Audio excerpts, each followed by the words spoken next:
we can see why Secretary Pompeo and President Trump have made such a concerted and across-the-board effort to obstruct this investigation and this impeachment inquiry. And I will just say this, they do so at their own peril. I remind the President that Article 3 of the impeachment articles drafted against President Nixon was his refusal to obey the subpoenas of Congress.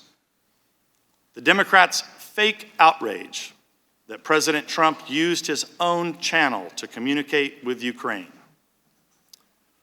I'll remind my friends on the other side of the aisle that our first president, George Washington, directed his own diplomatic channels to secure a treaty with Great Britain.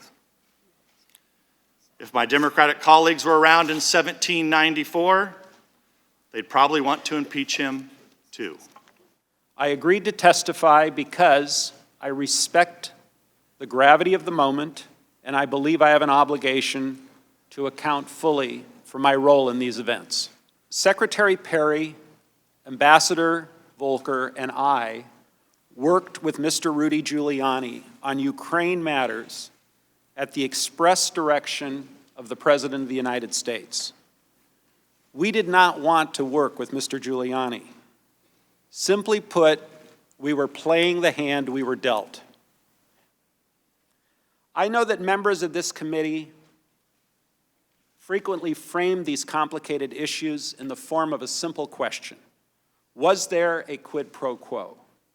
As I testified previously, with regard to the requested White House call and the White House meeting, the answer is yes.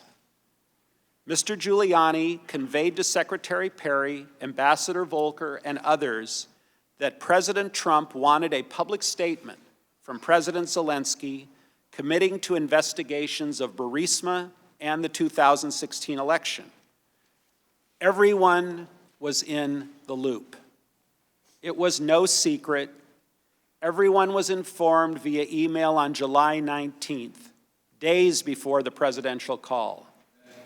You confirmed to President Trump that you were in Ukraine at the time and that President Zelensky, quote, loves your ass, unquote. Do you recall saying that? Yeah, it sounds like something I would say.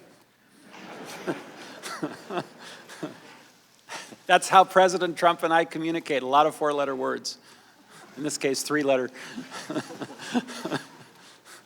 President Trump never told me directly that the aid was conditioned on the meetings. The only thing we got directly from Giuliani was that the Burisma and 2016 elections were conditioned on the White House meeting. The aid was my own personal, guess. On September 11th, there was never any announcement by the Ukrainians about any investigations they were going to do, correct?